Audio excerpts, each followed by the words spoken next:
Okay, we've taken the clamps off this rib after we had taken it apart. We wanted to make sure it stayed flat. This one is completely free now. And the other rib, we got, since it is easily accessible, we wanted to make sure that this, let's turn it this way. Wanted to make sure that this edge of the still glued rib is open.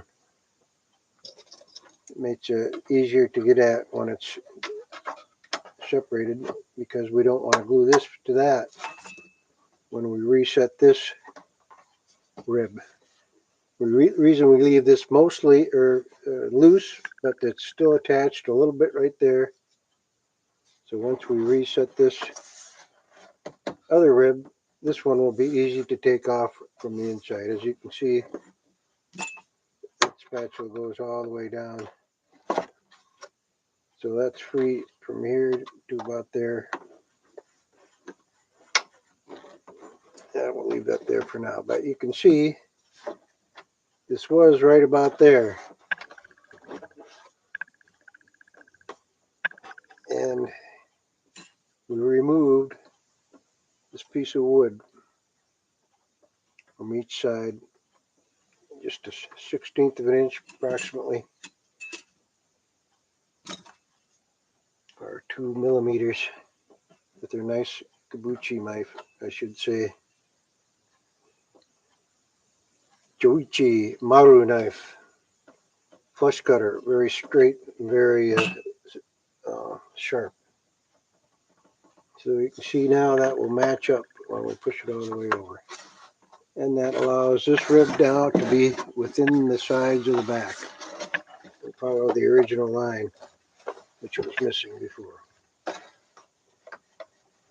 So now that we've trimmed the edge shorter, we also have to trim the lining. See, because that was originally here. Now, in order to move it over, we have to trim that off a little bit. I've already trimmed the bottom one. And we'll do that with our regular back saw. It's a very small piece, but you want to make sure you cut it straight and at the right length. Now let's stabilize this rib while we're sawing on it. Make it a little easier.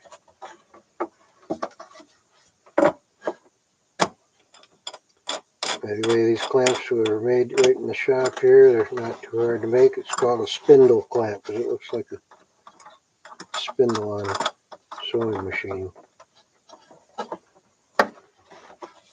Alright, that'll help stabilize it while we saw this little piece off here. Let's see if it's going to be easier to do it like this. Grab my chair.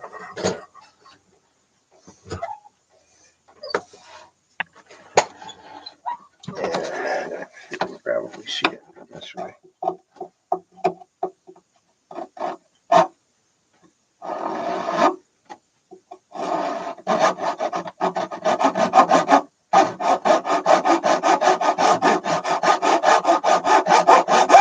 You can hear how resonant this cello is by the amount of sound this little tiny saw makes. And a little echo going too.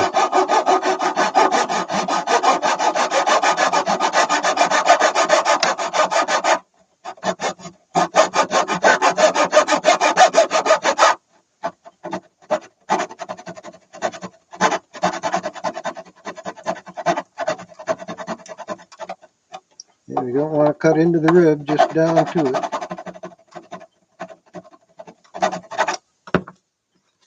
And we'll remove that with a little chisel. See how close we are to the rib. And we got a little bit more we can saw off.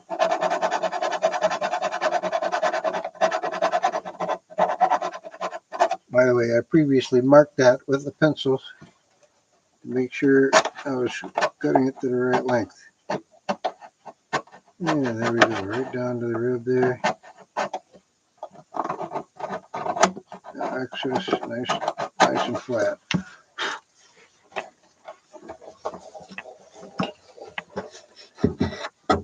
Now we'll be ready to glue. That should line up when we butt that right up against the old rib. Yeah, take that out now. Perfect match all the way into the center. So we'll be using this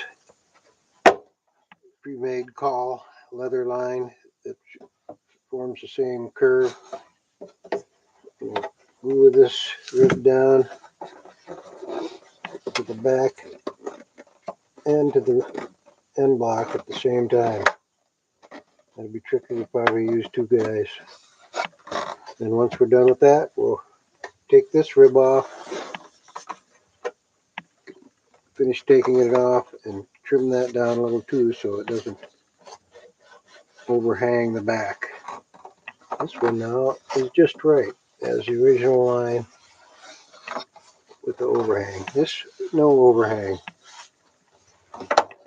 Well, here we go with our Bohemian cello, or Vogtland Schoenbach Saxon instrument from the 1900 era. Thanks for watching.